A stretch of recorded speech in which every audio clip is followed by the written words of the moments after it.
صرف ایک منٹ. آج کل کریڈٹ لینے کا اتنا شوق ہے کہ سیاستدانوں کو دیکھیے. ایک سیاستدان کوئی پرائٹ کا آغاز کرتا ہے تو وہاں اپنے نام کی تختی لگاتا ہے، اور دوسرا آتا ہے تو وہ تختی اتار کے جو افتتاح ہوا تھا اس کی تختی لگاتا ہے تاکہ میرے نام کی تختی چلتی رہے. یہ بیماری سرکاری ملازمین میں بھی ہے. کوئی ان سے پوچھے کہ بھائی تم کو سرکار تنخواہ دیتی تھی اپنے کام کرنے کی، اگر تمہارے عہد میں کوئی اچھا کام ہو گیا تو خدا کا شکر ادا کرو، انکساری کا مظاہرہ کرو، اس کا کریڈٹ لینے کی کوشش کیوں کرتے ہو؟ اور اگر کریڈٹ لیتے ہو تو جو تمہارے عہد میں جو خراب کام ہوئے تھے اس کا حساب کون دے گا؟ وہ بھی تو پبلک کو بتاؤ نا. ریٹائرمنٹ کے بعد لوگ ایسی ایسی کہانیاں لے کر آتے ہیں اپنے بارے میں کہ آدمی سنے تو حیران رہ جائے. کیا آپ کو معلوم ہے کہ اس شہر کراچی کے ساتھ کتنا ظلم کیا گیا ہے؟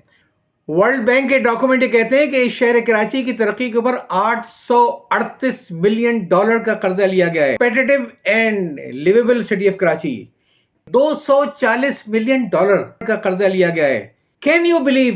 اس کراچی شہر کے نام پر $98 ملین کا قرضہ اٹھایا گیا ہے.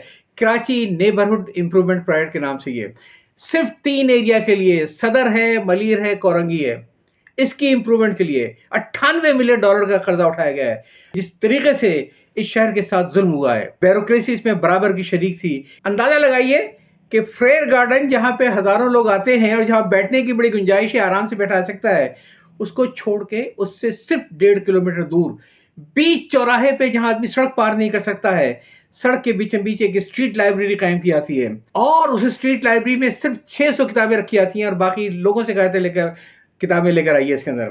اس اسٹریٹ لائبریری میں جو الماریاں لگائی گئی تھیں، 5 الماریاں، اس سے بڑا سائز اس تختی کا تھا جس پہ کمشنر صاحب بہادر کا اور چیف سیکرٹری آف سندھ کے نام لکھے ہوئے تھے، صرف اس لیے کہ جب لوگ گزرے تو ان کو کریڈٹ ملے. کیا کام کر گئے؟ کریڈٹ کا خاک ملنا تھا. سال 2 سال کے اندر جو لوگوں نے وہاں پہ جتنی کتابیں جمع کرائی تھی ساری وہاں سے چوری ہو گئی. پرائیویٹ کو تقریباً بند کر دیا گیا، اور جو گارڈ وہاں بیٹھا تھا کہ ہمیں اوپر سے ہدایت یہ آئی ہے کہ اب کتابیں کم سے کم ایشو کرو.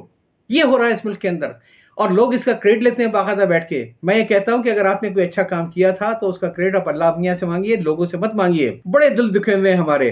ٹھیک ہے آپ اس کرپشن کا حصہ نہیں ہوں گے، ٹھیک ہے آپ وہاں پہ رہتے ہوئے بہت بڑے بلڈر نہیں بن گئے ہوں گے، بہت بڑے آپ کے کنسٹرکشن کے پرائٹ نہیں آئے ہوں گے، سب میں مانتا ہوں.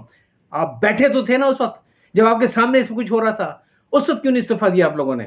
بعد میں کیوں آپ ہیرو بن کے سامنے آتے ہیں؟ جو لوگ اصل کام کرتے ہیں وہ کبھی بھی اپنا نام یا کریڈٹ نہیں چاہتے ہیں. افضال قادری صاحب کی مثال آپ کے سامنے، میں آپ کو نیچے لنک دے دوں گا، ان کی کتاب کے اوپر ایک تبصرہ تھا میرا، تو اس میں آپ کو معلوم ہوگا کہ جس شخص نے پاکستان کے لیے کام کیا، 2 PhD کر کے آیا، وہ حیاتیات میں کیمرے سے کیا اس نے، اور جب پاکستان بنا تو وہ خاموشی سے الگ ہو کے بیٹھ گیا. کسی نے کہا بھی کہ آپ کچھ تاریخ تو لکھیں، کچھ آپ بیچ لکھیں، کہیں گے میں پاکستان کی بنیاد کا حصہ ہوں، بنیادوں میں رہنے دو. کسی قسم کا کریڈٹ شخص نے نہیں لیا. اجازت چاہتا ہوں. اللہ حافظ.